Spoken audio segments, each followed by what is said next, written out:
Everybody back to episode 201. Wow. I'm glad we've reached here. But episode 201 of the A Show. I'm, of course, Meals, and you're probably wondering why the hell I'm doing the intro, because Justin normally does it. Well, Justin is taking off this week. Justin has decided that he, after doing multiple episodes, he needs a break. And guess what? He does need a break. It's been a very, very long week. It's been a very, very long existence. But I am here with someone who I appreciate the most, someone who I see at all of the events when we go into New York, see at all the shows when we come here to New York, when they come here to New York.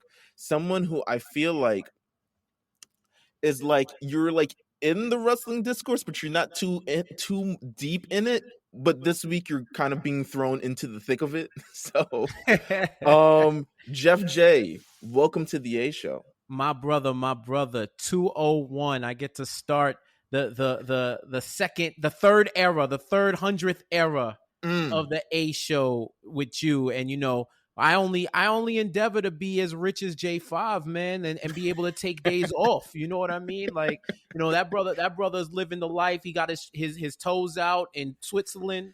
You know what I'm saying? He's fed ice cream. You know what I'm saying? And he got his toes out in the sand. So but I appreciate you, man. And yeah, it's like I'm in, but I'm not in too deep. But I get in the deep water for the major events. So I try to, like, y'all do this. Like, right. y'all are wrestling media right now, and let's not minimize it. Right? For me, it's like I try to keep that line between media and fan, because you know how it is, especially on wrestling Twitter. You go down the rabbit hole, you may not get back out. It's like Inception. If you don't have the dreidel or whatever to spin, you might be in for a while. But I love it, man. I love it. I love talking about it. And I love what you brothers do. Like, y'all keep the energy consistent, and you keep the discourse fascinating, So absolutely. I'm just glad to be a part of it and talk my shit with you. Well, thank you, and I also want to give a thank out to everybody who supported us last week during our 200th episode week, where we did the Twitter Spaces, like multiple Twitter Spaces, where we did the podcast, where we dropped some content, we dropped some free stuff. Shout out to everyone who's part of the Patreon as well.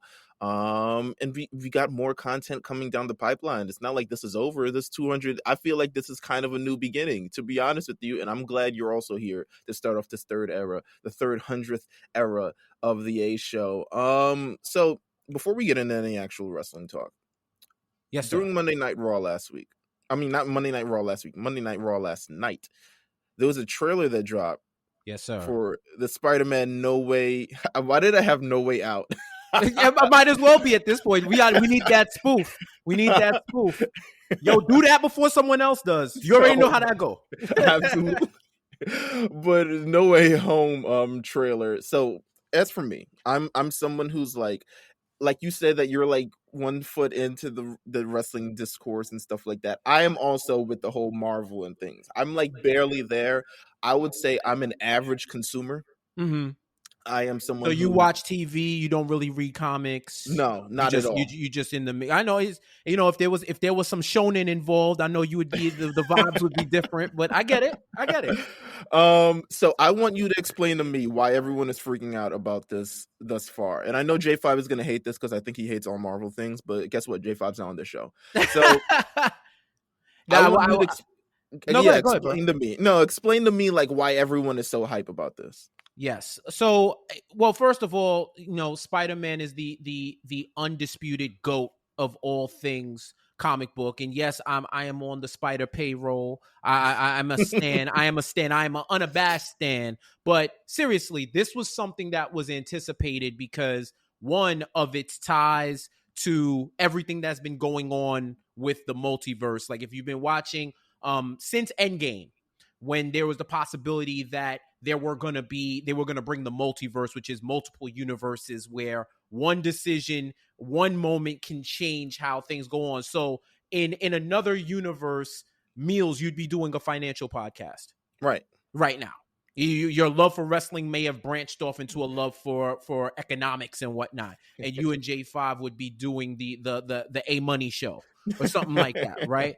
Right. So that's what it is. And there's been a lot of build for this since Far From Home, because you have WandaVision, you have Loki, you have all these things that's diving into it. And ever since it was announced that there was a possibility that this was going to tie into whatever was going on with Doctor Strange, that's when all the rumors started happening and all the build and the excitement for what this could be. And as time kept going on, you started hearing more things leak out. Like, is there a possibility that there's going to be appearances from Tobey Maguire, Andrew Garfield, all the previous Spider-Man? You started hearing rumors that different Sony Spider-Man villains as who they were going to be in this movie. So that just opened the possibility. And I think last year, because 2020 was a decade, so I got to kind of like parse through it.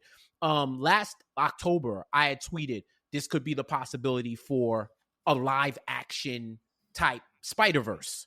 Right. And this first trailer kind of teased that may be what we're happening. And the thing with Marvel trailers are they do trailers so unique where they give you like the B-sides and the deleted type stuff, and they do a lot of misdirection to where you get just enough information, but it literally does what a teaser is supposed to do. Interest you to see the next one in the next trailer. So even from what people saw, there were hints of the Sinister Six, which is six of Spider-Man's greatest villains that team up because they keep getting the fade individually. So they think if we team up together, we can finally get this dude. So this is like a conglomerate of his greatest villains across different movies coming together to fight him. And the possibility that he could team up with past Spider-Man, it's just for a Spider-Man fan and for anybody who's a fan of the comics, there's a lot of different stories that tie into it too. So you're getting all of that in live action. And if you love Marvel, if you love DC, this is the best time to be a fan, because you're getting to see what a lot of anime fans have gotten to see for years, is some of their favorite stories be brought to I guess it is anime. Live, yeah, it's get brought into anime. But imagine if you could see the DB Super, the Universe tournament in live action. Right. I mean, that's God knows the type how that of would feeling. go. But yes, That's the type of feeling that's why everybody's excited, because we wanted to see it, and then when the trailer leaked, some people watched it. I didn't watch it, but people are excited, and that's one of the reasons why you see a lot of that buzz. Oh my God. Okay. All right. Well, I'm ready to watch it because I've watched the other ones. I've watched Endgame and pretty much most of the Spider-Man movies, and that's kind of it. But I need to tap. Yeah. I'm ready to go. Well, listen, we've got so much things to cover on this episode. We've got so much stuff to actually go through, all this content and stuff like that. Let's get into No Holds Barred, and we have to talk about there's plenty of thoughts about this return. I loved it for what it represented.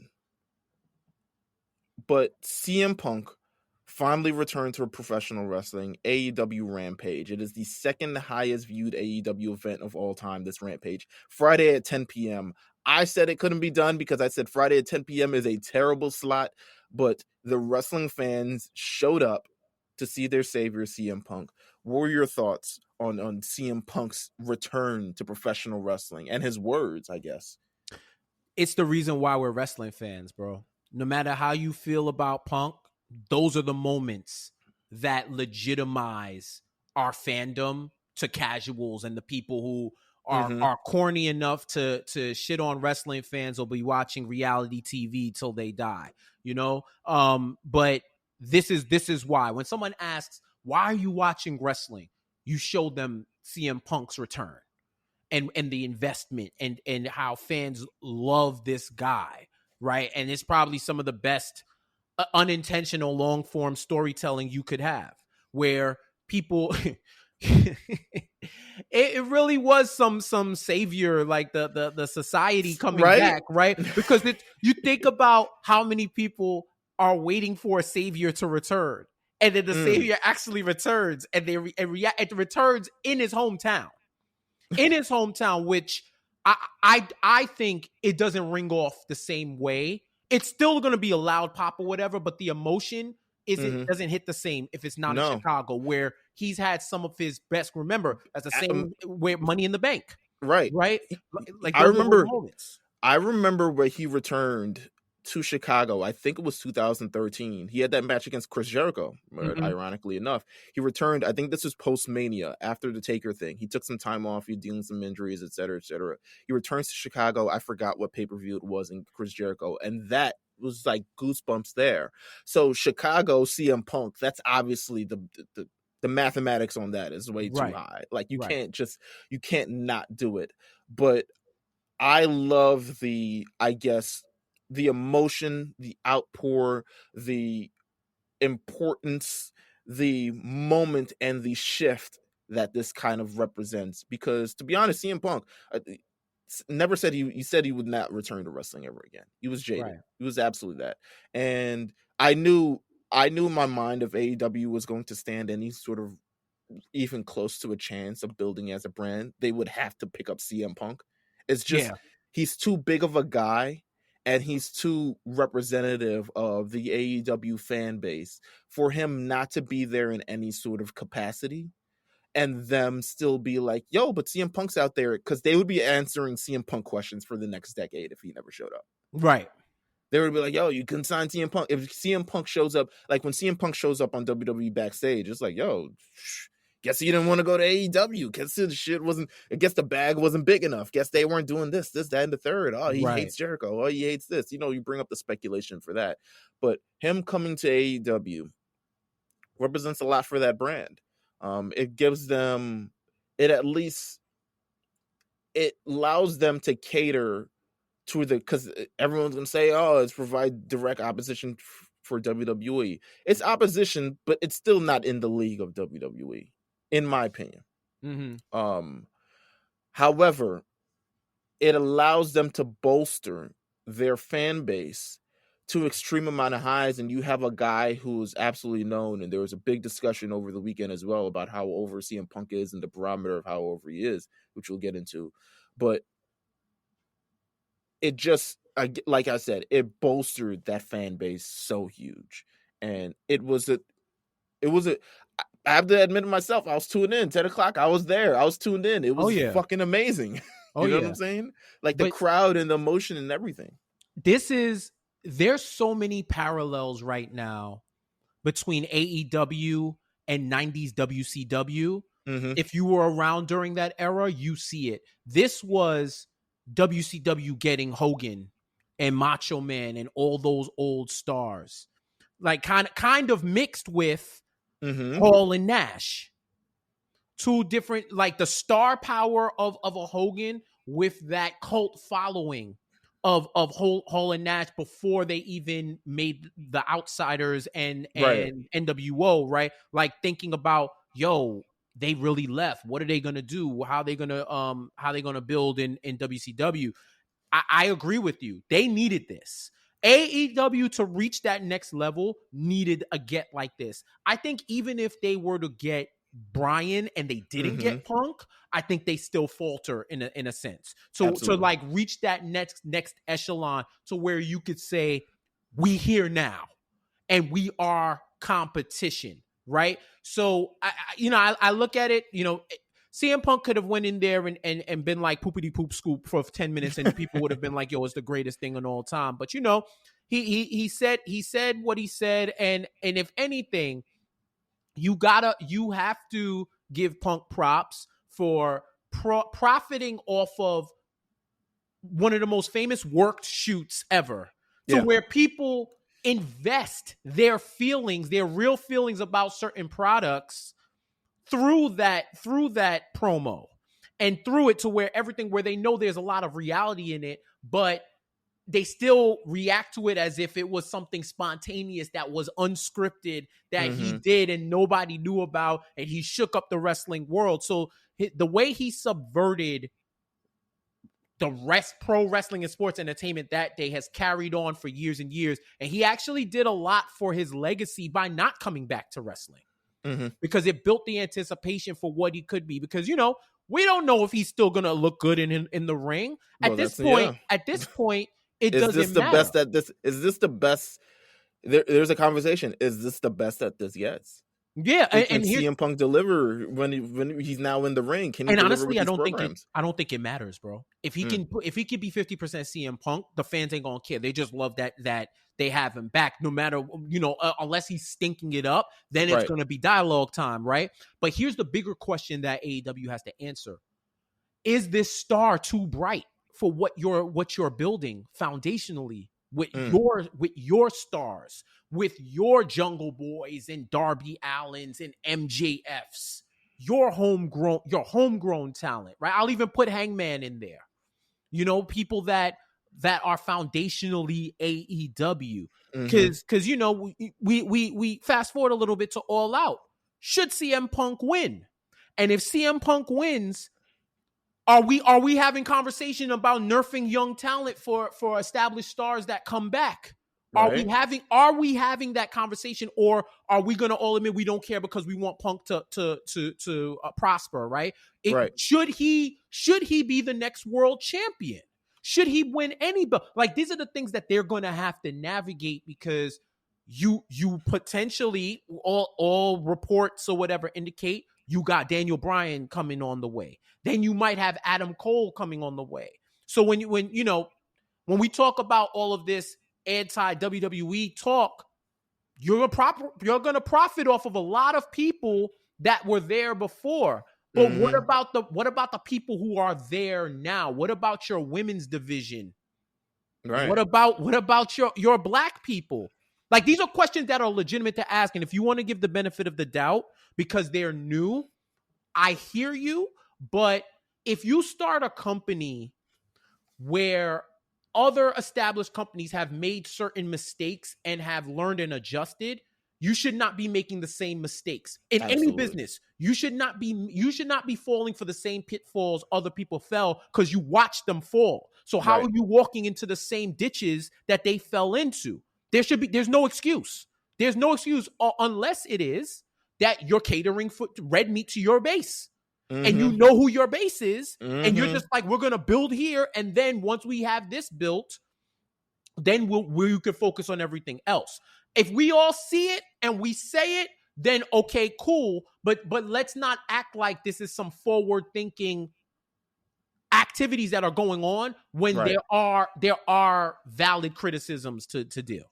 Absolutely. There was a little bit of a discussion over the last weekend. Roman Reigns had an interview with Ariel Helwani.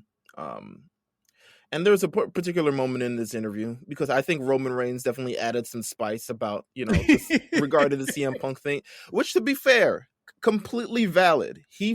I feel like if there's anyone, and we've been talking about this for years, if there's anyone whose career suffered negatively from that CM Punk podcast, besides apparently Colt Cabana, maybe. But, but if there's anyone, and maybe Ryback, but Ryback.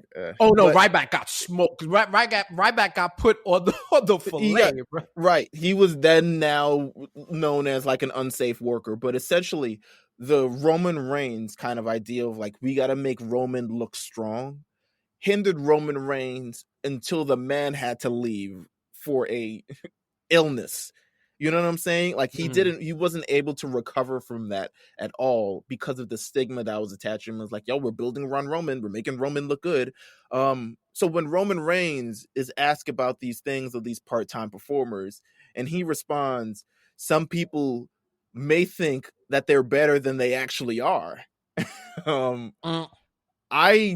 I'm like, okay, turn that up, because guess what? You got the same energy. You got to meet these people on the same way. You're going up. You're going to meet these people same way up as you're going down. And Roman Reigns is on a star on the way up, but it opened up this conversation about these part-time performers and what they contribute to the show.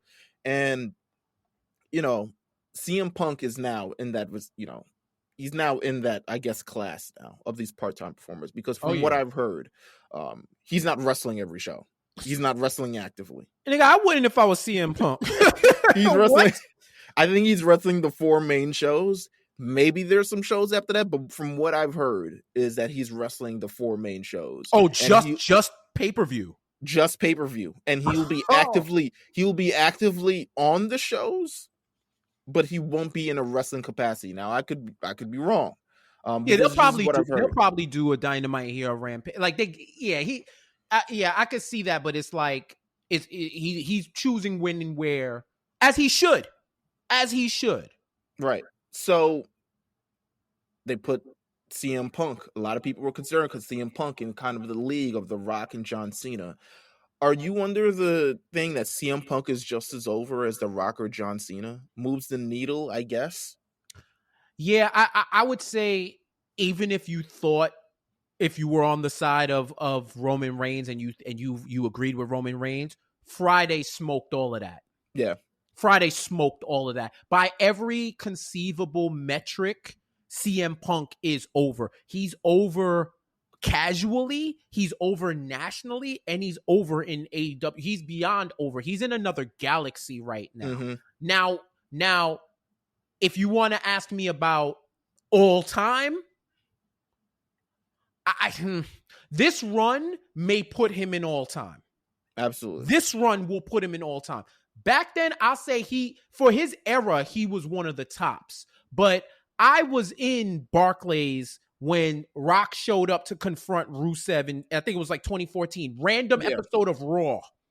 And I heard the roof go off that. Like 2014, Rock ain't been wrestling active for years like that, for real. Roof went off. Like that's a different, it's just different. And his star power just makes it different. So I think this run will solidify any claims of moving the needle. And hey, Roman Reigns embellished because he don't like somebody. We do it. We're human. We're doing it. And especially somebody who was talking shit about you. Yeah, I'm going to downplay him every chance I get, especially now that I have attained that level of stardom that I knew I could attain. And I'm running, like, stuff is happening the way it was supposed to happen. Absolutely. Despite a debilitating disease, despite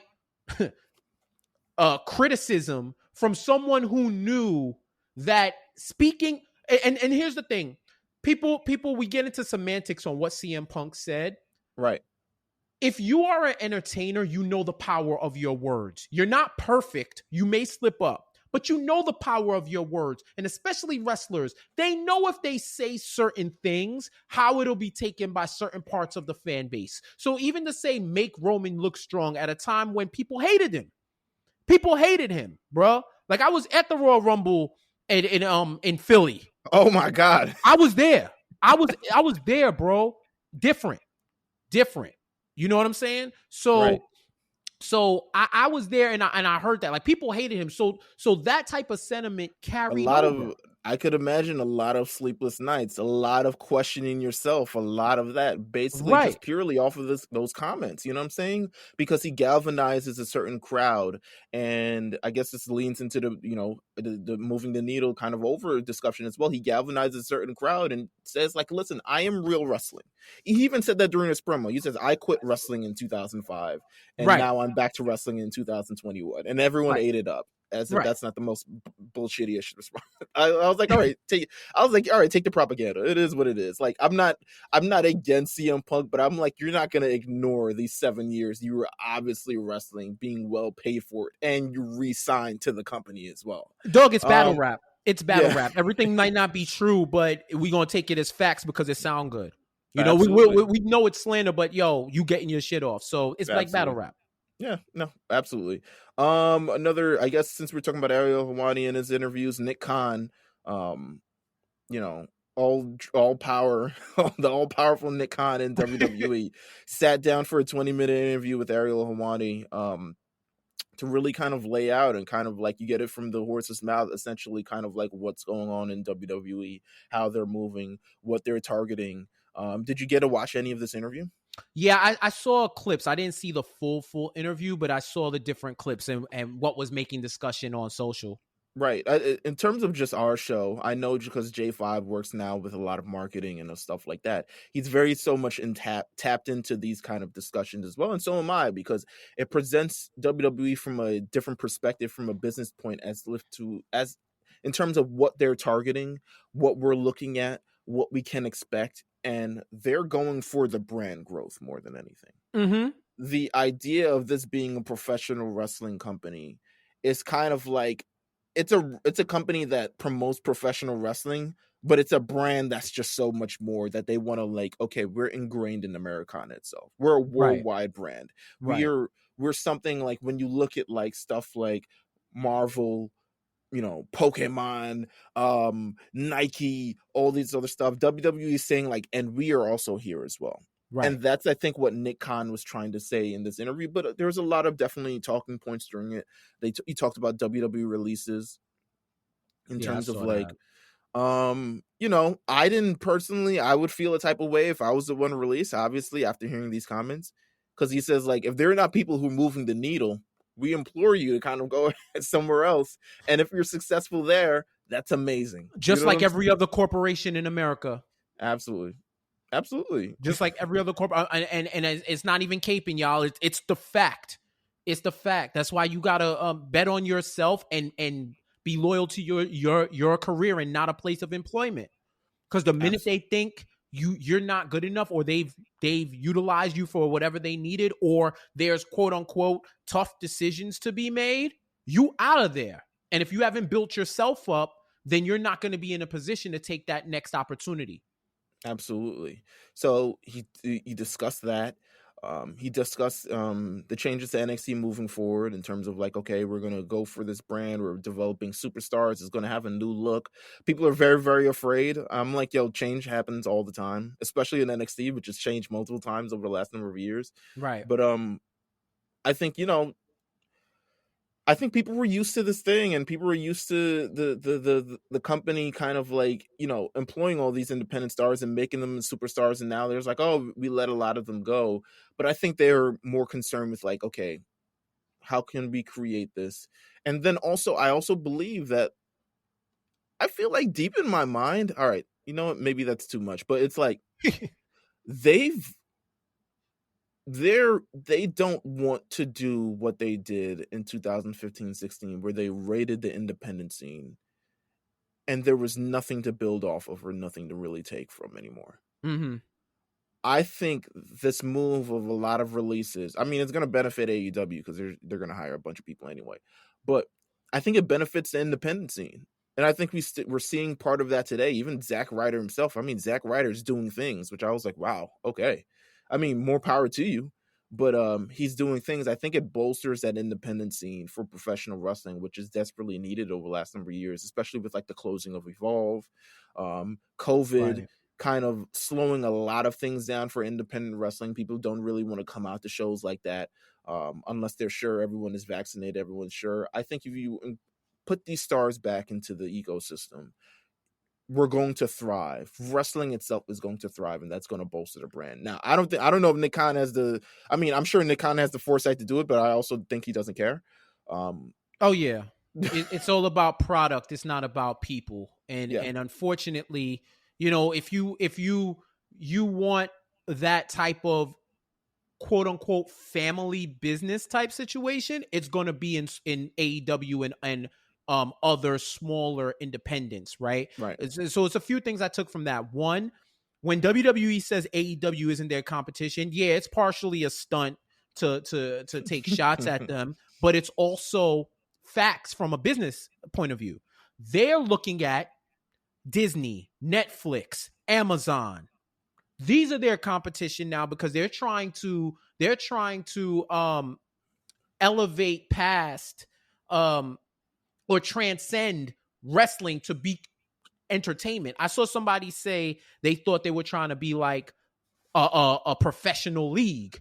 kind of like like on the same level of the NFL, NBA, NHL, and stuff for American sports. And I can see that. I can see that they're trying to get the entertainment bag. That's why they want to cultivate entertainment talent. I don't think there's a problem with different styles, because if that's the case, once again, I implore people to keep the same energy, right? The New Japan dojos all teach strong style.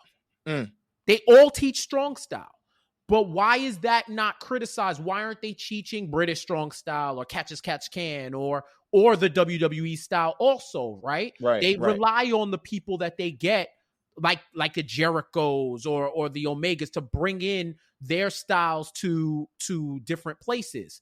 WCW wouldn't have been what they were if they didn't inject Lucha Libre into it, right? So I think there is a place for all these different types of styles in wrestling. So if WWE is saying, hey, we don't want to rely solely on indie talent, yeah, as an NXT fan, as a wrestling fan, I'd be tight, because I'm like, damn, that's what I liked about NXT.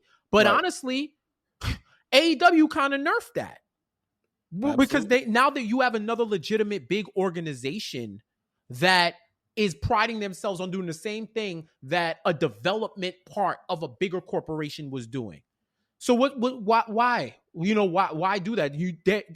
That's an easy pivot. And at this point, to me, WWE has gotten into that stratosphere of almost too big to fail, where they're as important to the wrestling ecosystem.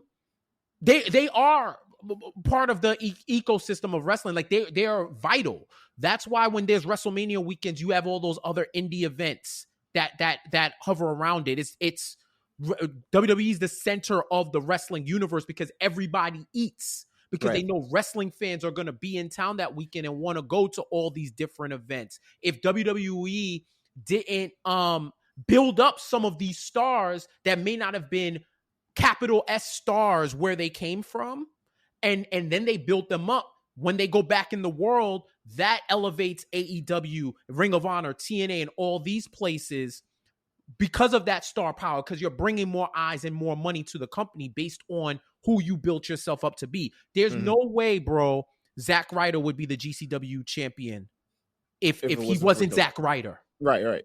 If Matt Cardona wasn't Zack Ryder, there's no way they put that belt on him.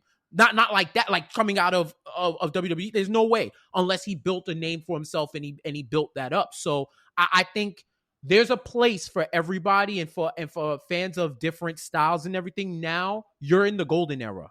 You're in the golden era now. There's so much wrestling, there's so much good wrestling out there. Support and show your support with your eyeballs and your money, and maybe things will shift, because competition is going to make this thing get even better. Absolutely. I agree 100%. I mean, this Nick Khan interview is about 20 minutes long. I suggest anyone who's kind of looking for, I mean, people are going to take it however they want to take it. I honestly believe that legitimately we're listening to the same thing and people are interpreting it however they want to interpret it. Yeah, because it's like if people are talking to like NXT, like they're reading their epitaphs and eulogizing it. And I'm like, fam, you understand, mad of the roster of like that Shinsuke, Sami Zayn, the entire WWE roster was NXT. Yeah, that whole wave went up, and we still had another wave after that and another wave after that. And how about the people that are still there? Yeah. Like I don't think, I think people, one thing that and this is from WWE from a business perspective, why they kind of dropped the ball with what we're going to get into with SummerSlam. Once CM Punk came back and chose AEW, that gave all wrestling fans the fuel to finally like be heard in their criticisms of WWE and the bookings and pacings and all of that, and say, now we're all looking at you to top that. Show us that what he's saying is cap. And then you go do what happened with Bianca and some of this other stuff, and it's like now you're giving credence to it, which should only make competition should make WWE a better company. But now you have even more eyes on what you're doing and the quality of what you're doing, because there's competition now. So let's see if they step up. Let's see. Absolutely, 100%. Speaking of SummerSlam, we might as well get in SummerSlam 2021. WWE's already touting this. It is the most viewed and highest grossing SummerSlam of all time. By the way, I mean, duh. When you compare it, I say duh because when you compare the WWE network and what they were trying to, and this is also part of the Nick Khan kind of thing of him pivoting to Peacock as opposed to WWE Network. And we actually had a discussion about this in our spaces, because someone said, in my opinion, erroneously, that WWE is going to lose money for giving up their thing to Peacock. And I'm like, you could not be more wrong. And SummerSlam, I mean, this SummerSlam thing is kind of just showing it all in its glory. They moved to Peacock because more eyes are on Peacock. Right. They are fighting. We spent maybe 4 or 5 years on this podcast listening to business investor things and talking about, well, the WWE Network, a million subscribers, 957, 1.2 million, 856, and they were in this space where they were threatening, like, yo, we got to get subscribers up. And then they were like, wait, we have all this content. Why don't we just sell it somewhere where they're going to show it everywhere? And that's what Peacock did. And that's what happened at SummerSlam as well. You talk about Peacock, which I think has, God knows, I mean, in multiple times the amount of subscribers that WWE Network had. And I mean multiple times. And it is way more than just like 5. It is probably like 40.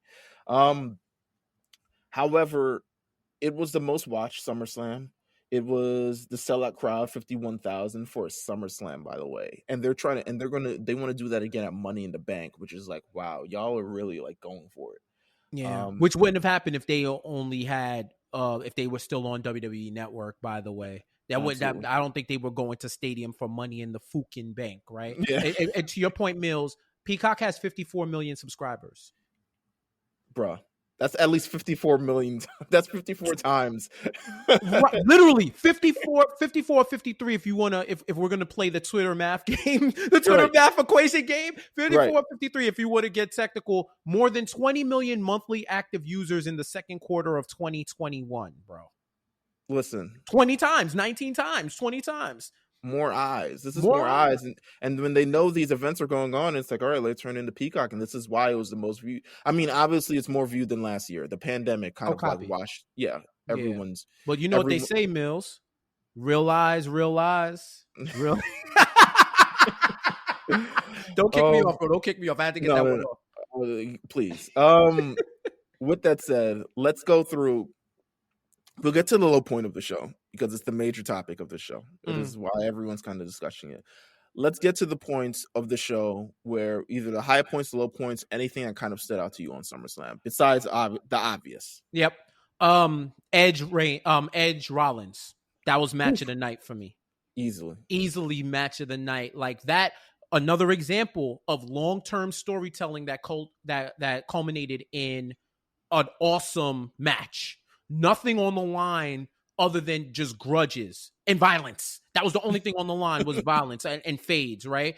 And they delivered, man. Edge looks great. Rollins, I think we underrate Rollins, bro. Like people say Rollins is great, but in that ring, and bro, he got his hops back. You saw the frog splash? Mm-hmm. The hops are back. Now I know that he just doesn't dive out the ring because he don't want to. His hops are back, bro. Like CrossFit Jesus is back. And they just told the story. I think the right guy won. It gets to continue the further it and continue if they want to, but I don't think that a loss hurts Rollins because he's playing that heel role well, and people want to see him lose, but they also want to see a fire match. That Edge Brood. Metalingus mega mix. I was like, they got an in-house DJ. They blended now. Like, everything about that. Like, I think the only thing that could have took this to another level, real talk, is if Gangrel walked him to the ring. Like if it was like, but with the blend, I get how they went old to new. So that was a great way to save it. But if he went full Brood and he brought Gangrel back to like walk him down to like get in Seth's head or whatever, that would have been ill to me. But what they did, I loved. And that was, to me, was the highlight of the night.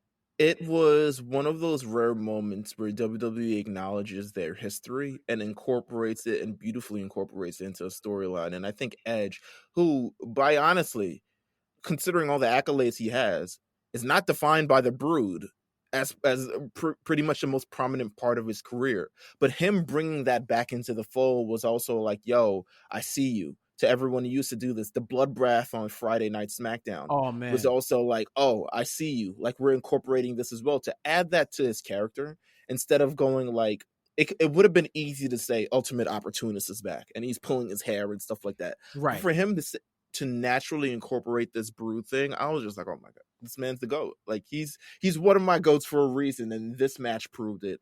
And he, believe it or not, I mean, a lot of people, we have to have a conversation about Edge and the SummerSlam thing. He's 12-2 at SummerSlam, by the way. I mean, you know, he He might be Mr. SummerSlam. might be Mr.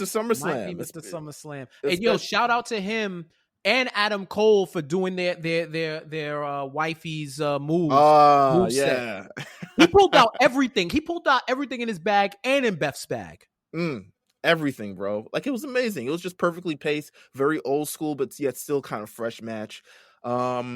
What else kind of took me? I mean, I was impressed by the effort that this was like a very undercard match with the Sheamus and Damian Priest match. Yeah, I wasn't invested until I watched, and I was like, oh no, they're going. Yeah.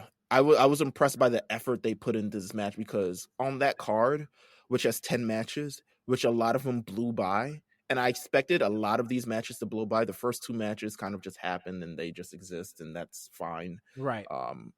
But they actually put in this effort, so I at least want to note that they were going for it in this match. That was a solid match, man. Like that was a match where it was like a surprise. Like, not to say that they couldn't do what they did, but you expected some type of fuckery or something like that. It's like, no, they went and they told a story in that ring. Even Priest taking off Sheamus's mask to throw him off and then end up winning. Like, I was bought in, and it got better as it went on. Like, that was a solid match, probably like a sleeper match of the night. Absolutely. I love the crowd cheering for any sort of Bobby Lashley related violence, bro. during his period. Only in, I don't even say only in WWE, but I think the people were so bloodthirsty. People are quick to doubt Goldberg, and I understand. A lot of people view him. They don't just view him as old. They view him as not being able to wrestle, and a lot of it's because of the stigma of everyone over the last year, and a lot of it also deals with Bret Hart, who at every chance he get will talk shit about Goldberg without fail. But I think this match, if they were going to do a sequel, which is no doubt happening, I think they went about this match the right way. Like, with the whole injury angle. Yeah, the whole injury angle, the doubt, Bobby Lashley looking strong, and then you kind of have like Bobby Lashley like losing himself in a minute because he's super aggro. Goldberg's son jumps in the ring, tries to get him son. Nah. How'd you feel about that moment? What was your reaction when that happened? I loved it. I fucking loved it because it was, and I loved it because of the little nuances all after the fact of MVP like, yo, chill, Bobby, chill. Like, yo, like you're going too far. Like, this is a kid, like da-da-da-da. And like the kid is knocked out and Goldberg doesn't even realize it until he's like woken back up. I love that little bit part of it, but I love it also because it takes this feud, and Goldberg's kind of known for these exhibition matches, and now you've added a dose of stakes to it and a dose of person, and now it's personal for what Bobby Lashley actually did. And now you have a little bit more motivation for Goldberg moving forward, as opposed to like, I'm wrestling because I want to be my kid's superhero. Like, now you really got to be the superhero and save this motherfucker. Cause like, bro, I knew that crowd wanted blood when Bobby put the Nelson on him, and the crowd went insane. The crowd went insane for this 15-year-old kid catching wreck in the middle of the ring from Lashley. Like, they wanted the whole Goldberg family put in the dirt. Absolutely. And then let's talk about the main event. Roman Reigns versus John Cena. I'll be honest with you, I have to watch this match again. I think I was still caught up in a lot of the things, especially everything going on the timeline, a lot of Mm-hmm. discussions, that everything for this match was kind of like a little bit thrown off for me. Even to the point of like realized actually on Friday that Roman Reigns said, like, if I lost, he'll leave. And I don't even think that was played up enough in this match. Right. It didn't even feel like it. Like, it just felt like, okay, Roman Reigns versus John Cena. The spectacle is finally happening. What Right. were your kind of thoughts on this match? Or did you have like the same experience that I did? So I actually watched everything from Bianca on the day after. Mm, I was at an event, and I was and I was watching on the way there to try to get as much as possible. right. And when I got to the housewarming, I was just like, oh, well, I'm staying off my phone, I'm staying off the timeline, I'm staying away from any type of communication. I'm locked in here. Sure. So I was able to soak in a lot of the moments from that point forward. So I didn't really have that. I do agree with you that from what I remember, and this is like a rare L for Michael Cole. I don't think that I don't call it L. I won't be harsh, but I'm just saying like a misstep Hmm. where it wasn't emphasized enough. Even McAfee didn't. Usually Right. he might say something. He'll say something that's off the beaten path, but good. But it wasn't like, yo, he was one step away from losing his title and being out of WWE. Like, this is like loser leaves town, basically. One of them is leaving or both of them are leaving, right? So that wasn't really emphasized. But the match itself, yeah, I was locked in, man. It delivered. It was as advertised. I loved Roman talking shit. I love Hmm. Cena changing up his usual style from like just wrestling to just trying to go for pin. He was wrestling like an underdog. Yeah. Which is normally not we don't see that. Right. Right. That and he changed his style to emphasize the whole 1, 2, 3. So all small packages, all the roll ups, all of that, kept trying to do that. And yeah, man, it felt like I understood why after, because I wasn't on the timeline for it, but I understand with everything that happened why people weren't as like into the match. But I'm Hmm. like, fam, there was a lot going on. Cena hit him with his whole package, and he kicked Yeah. out of the super FU. Like, that's big. That's Huge. big, man. Like, Cena kicked out of multiple Superman punches and got out of the guillotine. Like, there was a lot of great false finishes, great psychology in the ring with just Roman getting thrown off by how Cena was wrestling, like Hmm. everything. Like, even like I feel like the Brock moment was the moment that you know everybody kind of had to lock into the moment, because holy shit, Brock Yeah. is back and he looks like fucking Goro from Mortal Kombat, and he looks even more menacing with a ponytail than he does with a full head of hair. Like, bruh, but yeah, that match was as good as you thought it was. It probably even better. Oh my God, Brock Lesnar returning at the end of this. It never ceased to like Brock Lesnar might have probably top 5 music ever, Yeah. because it is that riff is something that seemingly rips through space and time, and everything everything you thought what was going on, immediately your brain shifts once you hear that Brock Lesnar like guitar riff knocking in. I'm like, oh my God. He comes out, he's looking very jubilant, he's looking very Spry. yeah, spry, looking like he had a great vacation, but you know what, he's still He's eating. percolating. He's percolating. He's for someone who works like 4 or 5 matches a year, looking well rested. You know what I'm saying? Like, he looks great, and I thought it was an amazing look. I thought it was a menacing look. This is the feud that I've been waiting for because of the Paul Heyman factor into it. Yeah. Did you see the picture when they were like custody of Paul Heyman match Yes. or the ladder? I'm so interested in where this goes from here because of the Paul Heyman factor into it. That's a story worth telling. The previous as the advocate and the council, and kind of where does he lie truly? Is he really just going from bag to bag, like the Brock Lesnar bag was gone, so he jumped on the Right. Roman? Are we telling this story? I hope to God we tell this story. Is he a sleeper cell Mm, for Brock? Was this part of a longer plan to build up Roman so that when Brock finally comes back and gets his revenge, it puts him over as even more monstrous person than he was before? Is this like a long term? Like, there's a lot of ways they can go with it, but I kind of look at it and I'm like, damn, everybody's really on SmackDown. Bro, we're going to talk about that when we hit Monday Night Raw, because it was not that good of a look. But nonetheless, we have to talk about it. We buried the lead for as long as we could. But Bianca Belair. Yes, sir.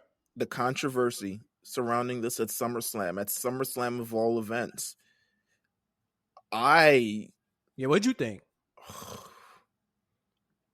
I had a lot of various thoughts, because a lot of me was still trying to piece together. So we had heard during the timeline during the night that Sasha Banks was not going to appear on the show. And I was like, okay, what the hell is going to happen? I mean, they obviously got to bring Becky out, which all I said in my brain. And then they brought Becky out, and I was like, oh my God, we are finally here. Because just in the Twitter spaces for the hot takes a couple days ago, someone said that the Bianca Belair and Becky Lynch has the potential to be on par as kind of like Rock and Austin. And I agreed. Pending you keep it about these two superstars who at times may intersect, but are running kind of on parallel courses. But they're big, they're major. They might, when they intersect, it's a cataclysm. It's just, it's huge. It's everything. Right. So Becky Lynch shows up, and suddenly all these thoughts are like now appearing in my head that fucking in 3 minutes or so. And then what happened. And I was taken aback by it because I couldn't believe it. I couldn't believe that Bianca Belair would get washed in about 32 seconds, just completely, after kind of everything that was done. And I know this, Becky's a heel, it caught her off guard, all this other stuff like that. But the mere fact that it was done in the first place threw me off entirely.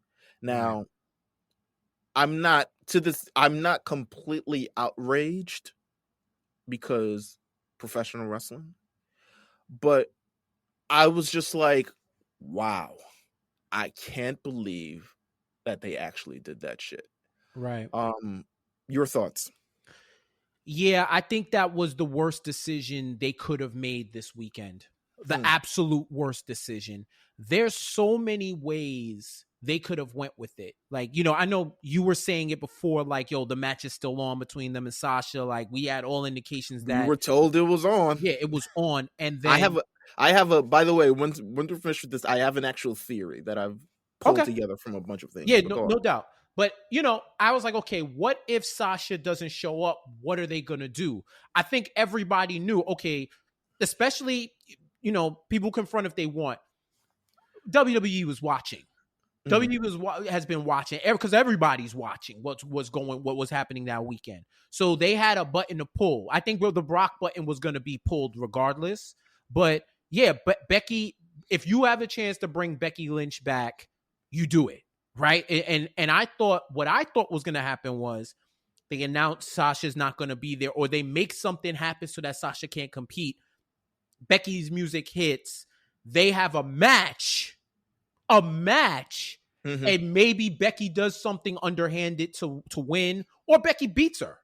Right. Does something to take advantage of her lack of preparation, because she didn't prepare for Becky, and then they have a match and then she wins, right?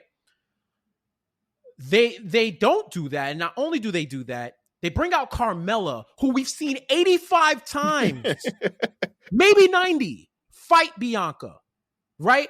Where, bro, I would have even been like, Zelina would have been like, this is not what we came to see, but at least we haven't seen that on that level, right? Yeah, we've seen it on SmackDown, but you had Carmella at Rolling Loud. You had her on SmackDown. You had her at all these places. Like, you bring her out again. So that the fans are thinking, damn, like, people were happy with her, and not like bad happy with her, just like, yo, they were apathetic. They were like, all right, we getting this shit again. Yeah, because that's low key putting Carmella in a shitty position too, right? Like you're setting her up to get the slander. And you can even, if you look in the background, you can see people going to the bathroom or leaving, because they're like, oh, this is going to have to be some bullshit, right? Like some of the fans. So then you bring Becky out. Becky clears out Carmella and then squashes her, right? And I'm just like, man, you can explain this all you want. You can storyline it all you want. But that was in a realm of possibilities. That was the worst that you could have. Like, you've built Bianca to be this strong champion. She's beat 2 of the Horsemen already, right? Mm-hmm. And yeah, there's stuff that she couldn't control with Bayley being injured and whatever happened with Sasha happening, right? But I'm sorry, Becky Lynch is not super Cena, and she's not Brock Lesnar. Right. She's not built like that, right? I'll say Brock Lesnar. She's not built like that. Where if she was a Brock Lesnar type, you could be like, all right, this might be over quick. She's not built like that. Even her man matches are not built like squashes. So why would you squash this champion in this moment, right? And you know, it has to also be said, like, I hate the fact that her and Kofi both lost their titles on squashes. Right. I hate it, bro. I hate it. Like, I'm not gonna call no racist stuff or whatever the case may be, but I hate it. Two reigns, especially with Kofi's that were long due, and they got good reigns out of it, right? And built up, and they've built this, built up, and you put them on a pedestal to knock them down in that way. You can catch an L. Like, if Kofi would have caught a 5-minute, 10-minute L, okay, 8 seconds. Bianca, 29 seconds, where you let other champions get long, drawn out losses, like that whole shock value L, I think it's whack. And yeah, as a black wrestling fan, that shit is deflating. That shit is really deflating, and they did her dirty, no matter what. But I will say, she is a great physical actor. Oh yeah. Her facial expressions, the psychology that she showed, where she exemplified everything that we felt on her face. Walking back to the ring, confusion, frustration. She was pissed off. She was in shock. She was hyped for Becky to be back because she understood the moment, kind of like her WrestleMania moment. But you still the EST, and this bitch is about to get work, right? And it didn't happen. So you're like, damn, what happened? What happened? And you're trying to figure all of that out. And she showed that. She showed that and conveyed that to us just in her facial expressions and her body language, walking back, and even the comments that she made afterwards. So if there's any gold that you can take out of the dirt for this, it's she's built for this. Absolutely. She's really good. She's really good. So and remember what we said before, Mills, the world is watching. She needs to get her win back and get it back from Becky, and not no roundabout way. They got to do this right. Make this right. My thoughts about this also, spiraling out of this is, well, where's Sasha? Right. We were, and I say this, we were told, which is why I made the thing so on Twitter. We were told that match is going down. We were told, listen, don't worry about it. The match is going to happen. That was on Monday. This was after the weekend of unforeseen circumstances, with Sasha Banks not being, or Sasha Banks not being there, or at least the match being pulled. Right. I kind of have a theory of kind of what happens.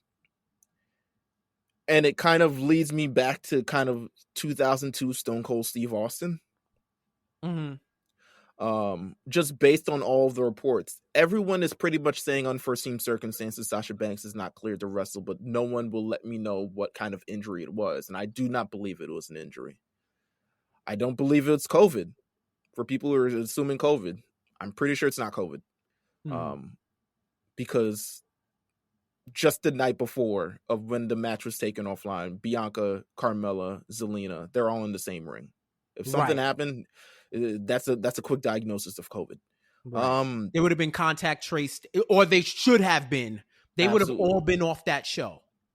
If it was an injury, WWE usually says, this person will not be there because they are injured. We are now changing it to this match. And they usually do it with all the promo beforehand. There was segments, there was pre-show discussions. There was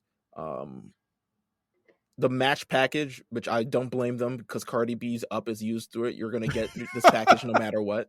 Like you're gonna get like we paid for the shit. Her check is cleared, so ours got to clear too. Right.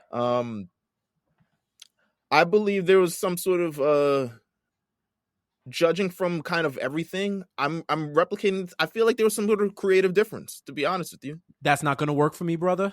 That's not gonna work for me, brother. I feel like because there are definitely reports Sasha Banks was at SummerSlam. There's a video thing where you can hear her voice actually in the background or something. Sasha Banks was there. I believe moving forward, and this is all speculation, so this is not, don't hold me to this, don't aggregate this, don't anything like that. Don't clip him out. Absolutely. I believe in this sort of situation based off kind of everything. I believe there's a little bit of truth in everything. She got to the show. I believe WWE believed that this match was going to go on, even through the unforeseen circumstances throughout the week. That, Sasha going to show up to SummerSlam. It don't matter. Similar to how Stone Cold Steve Austin in the King of the Ring with Brock Lesnar, it's like, he's going to show up. And he showed up. Mm-hmm. And then he said, that's not going to work for me. The unforeseen circumstances over the weekend put WWE in a position to say, Becky, make sure you're ready just in case. Be ready to... They didn't just pull her out there to like background and shit on the day of and it's like, get hair, makeup done and figure the shit out. I truly believe this was always the B plan, considering all these unforeseen circumstances over the weekend. Mm-hmm. And I feel that B plan was initiated.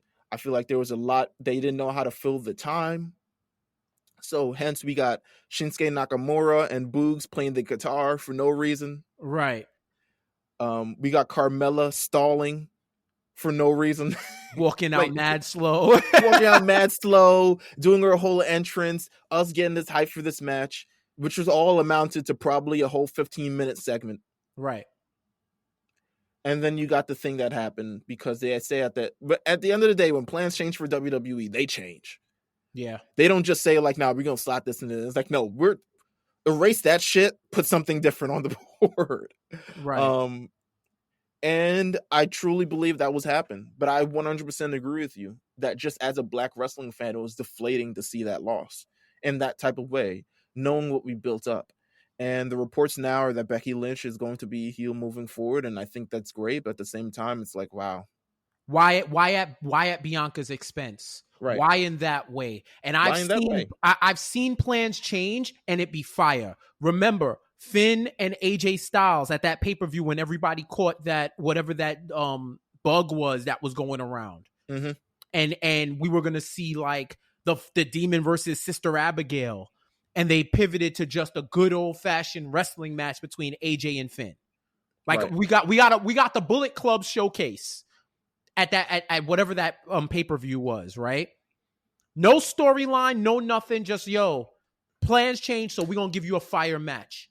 Why couldn't we have got that? And I know I saw that fake clip out of an article going around saying that their backup plan was to bring out Naomi, right? And here's what's funny about that, Mills.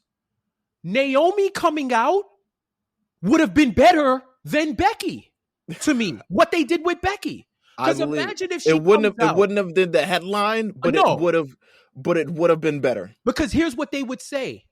Y'all wanted to see two black women wrestle? We're going to give you two black women wrestling. We're going to keep the energy. And then, we also been hearing y'all rumblings about, is she going to be in the bloodline?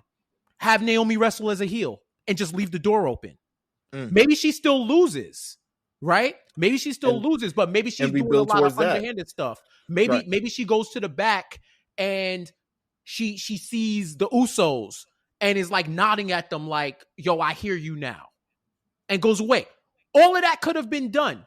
And as someone who deals in a field where sometimes you got to be spontaneous and stuff changes, I'm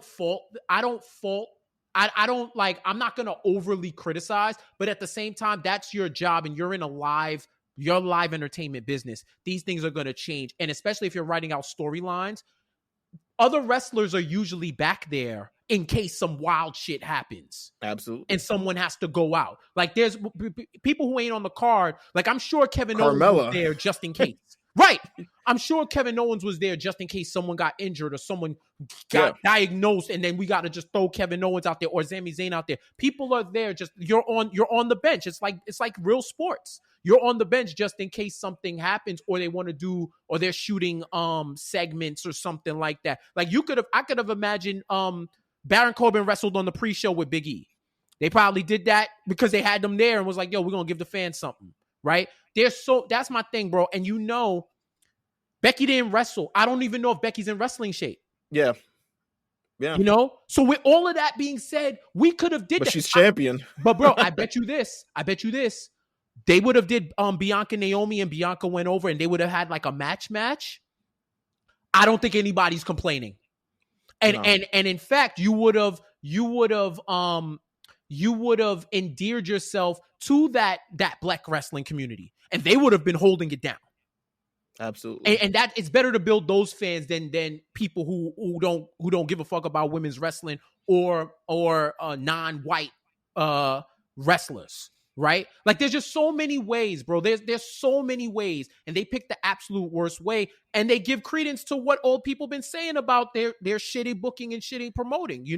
I don't think we got to jump out of the tunnel, but you got to call it what it is. Absolutely. Like that shit was whack. That shit was wild, corny, man. So and you know what?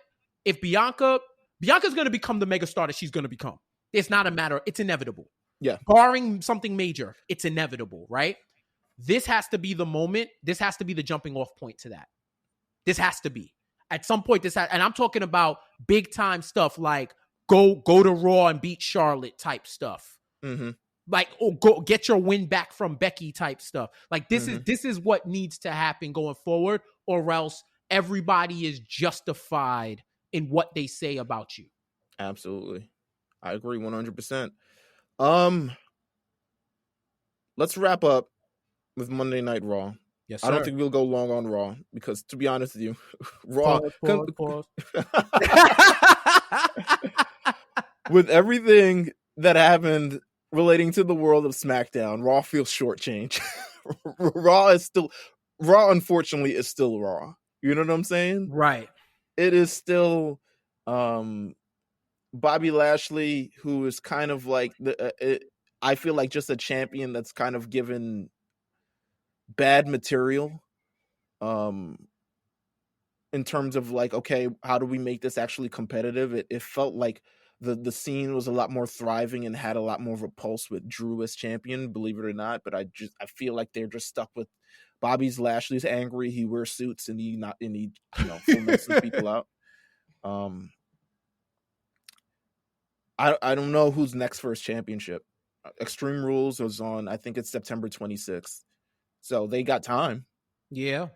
I actually like Damian Priest stepping up, because that's what it used to be in the old days. When you won the secondary title, you were the next in line for the heavyweight title. It was like, yo, you probably not going to win. You're going to build yourself up as that champion. And then eventually when the world champion clears out his competitors, you still there like, oh, it's me next. Right. Like that's usually what it is. So if Damian just won the title, he is wilding for respect, a tad bit wilding for respect. But I like it. It's something fresh. It's something different, man. Like build up somebody else. Because here's the thing: if you're gonna build up a champion and you're gonna have them lose it in a major way, they have to have worthy competitors throughout, and it don't always have to be the biggest name. You could build up somebody like a Ricochet and build them up. And I know there's, mixed feelings, whatever. People have their thoughts on Ricochet, but Ricochet is dope. Mustafa Ali is dope. Like you can build a good storyline for them where on the main events, on the Raws, they're building up their wins and they get into like a number one contenders match and then they win. And then you put them in the deep water with Bobby. I think Mustafa would bar him up. Absolutely. I think he would bar him up. And And yeah, it he would be a might different. lose, but you're raising his profile by him being Mm-hmm. in the ring with the world champion. Like, that's the type of stuff that keeps it fresh, so that eventually when you want to identify who's the next champion, you can build their road to the championship better while Bobby's defeating everybody in front of him. Absolutely. Team RK Bro seems to be Raw's high point. They're once again sandwiching the show. I mean, a little bit of everything with them. Segments, interactions, matches. They're just cooking on all cylinders, to be honest with you. I fully expect the rematch leading into Extreme Rules. But yeah, they're cooking with grease with Yeah, RK Bro. for sure. They are the comedic relief. Between them and like what Reggie and R-Truth are doing with the 24/7 title, Right. it's peak comedy right now. Absolutely. Big turn. I mean, I don't even know if it's a turn. It's much more like, I guess, standing in his own truth. The Miz turns on John Morrison after a Logan Paul segment. Logan Paul really grabbing the heat. Oh, they got him out of there. Yeah, They got him out of there. that was genuine heat. I was like, yo, you gotta. And I don't know if they sent Miz out. Well, I'm sure Miz was also always supposed to be in the segment, but it looked like they sent Miz out just in. They were like, yo, just. Yo, go get him. Go get him. Yeah, let's get the segment back on course. We're going a little bit long because of all these boos and pauses and all this other stuff like that. Let's just bring it back on course. Logan Paul was rattled low key. At least I don't think he thought he was gonna get booed, but I didn't think he was gonna get the heat that he got. Like, he got Vicky Guerrero, excuse me, heat. Absolutely, people stood up from their chairs willingly to emphasize the booing that they're doing. Like, right, and how you turn Miz into a baby face by clowning you. Right? That's what kind of makes me think it was part of the segment. Because, but you know, that's another example where I think WWE is kind of like, hey, we got our appearance. Let that man say he wants this energy. He invites this energy, so let him see what the energy is like. Absolutely. So the Miz turns on John Morrison. We're gonna get the match next week, the Miz versus John Morrison. I expect some chicanery leading into it, but shout out to John Morrison. I mean, he's been amazing since he returned, and hopefully this will give him a lot more latitude to be able to do all the amazing things that he does without actually being, like, you know, part of the Miz or anything really dealing with the Miz. So yeah, he should hold a singles title at some point, man. Like, he's been awesome. And like he made me a fan. Like, I've always admired, like, you know, I appreciated him, I respected it, but like, I'm a fan now. Like, I'm a fan, bro. Like this is the type of people that you put, like, he could eventually beat Priest for the US title. Right. And then hold that on his own. Like, let him rock. Karrion Kross look evolved. People were making fun of it. Giving you a lot of gimp. It's giving me Skyrim by an axe from you vibes. Oh my god. And then also Charlotte Flair makes a declaration of the new women's evolution as she comes with her 12th women's championship reign, and seemingly Alexa Bliss is the next challenger. Why not at this point? Like, I don't know what to tell you. Because why not? Like, who else? It's not a feud that's been done before. So really, I feel like they've never crossed paths. They had a match at Survivor Series once when one was the Raw Women's Champion and one was the SmackDown's Women's Champion. Right. But they've never had a full length kind of feud. Because both of them have been heel for a long time. Mm-hmm. And now you have Alexa Bliss kind of as a face. She's doing her thing. She's standing in the way of Charlotte. I guess we're getting away from the Rhea and Nikki Cross type of thing. Right. So yeah, I mean, they need a reset too. I think the Raw Women's Division needs a reset too. Just some new blood. Like, they could do well with some call-ups and then send them to Raw and then start building it up. But I think that Alexa versus Charlotte could be a cool build-up, because I could see Charlotte saying, like, fuck that doll, and no selling all the magic until something major happens, and then she gets rattled a little. So yeah, why not? Like if that's actually something low-key fresh. Yeah, because we haven't really seen something extensive with that. So I think that's dope. I mean, that was Monday Night Raw. I think everything else that happened over the week was a lot more important than Monday Night Raw, hence the abbreviated discussion for it. For what it was, it was better than it has been. It was better than it has been, which isn't saying much, but it was they're on the right track if that's what they're trying to do. Absolutely. I mean, that's it, man. Jeff, thank you for coming through, man. You were amazing co-host, bro. No, I appreciate you, man. You know, I got mad love for you and J5 and what y'all doing on the A show, man. Like I'm a fan. I'm rooting for y'all. And when y'all get big, like I said, just get me the credentials so I could come Of to y'all course. events. That's all I ask. I don't be asking too much. But seriously, like, yo, y'all so subscribing to the Patreon and all of that. Tell a friend to tell a friend. Send that info to them because they're giving you quality content. You got the Bianca interview in video behind the Yeah, paywall, right? It's absolutely. like, yo, you know, and you see the respect they get. Ain't nobody leaking it, ain't nobody whatever. It's the vibe. This is the vibe, right? This is the vibe right now. You gotta get on the A Show Patreon, and this is money well spent. $5, right? $5. Five dollars a month. That's the $5 a entry, month. and then if you put in more, trust me, you got a lot more access. Trust me, it gets good. Trust me, Oh, it gets there's very. more levels. Oh, I There's more. apologize. 5 is Yeah, the minimum, y'all. This five not is the the cover charge. absolutely. But thank you guys for tuning in. Of course, you can follow the A Show at the A Show RNC, and make sure you listen to all our shows, including the Rewriters Room with Armand Channing and CC, as well as the War Report coming up later this week with Quan and Cyrus. We'll no doubt be talking about everything from AEW Rampage to NXT to NXT again to AEW Dynamite. So they got everything on the course for you. So make sure you want to tune into that show because it's going to be a big one. And yeah, once again, where can they follow you, Jeff? Jeff J says on all social media, if you like pop culture commentary, all the comic talk, you know, just talk wrestling, talk sports, a whole lot of sports on there too. And if you love Power, follow us at Power After Hours. We're on YouTube. We do live recaps and reviews of every episode in the Power universe. So if you like that, definitely tap in with us. We have a good time, and it's the after party to a lot of those shows where you could come talk your shit and meet like-minded people. So love the community, and yeah, I appreciate you giving me the platform. Y'all, you and J5 Mills, you know, it's always love, and I appreciate y'all for tapping into the A Show and anything I do. All right. Thank you guys for tuning in, and we will see you guys next week. Peace.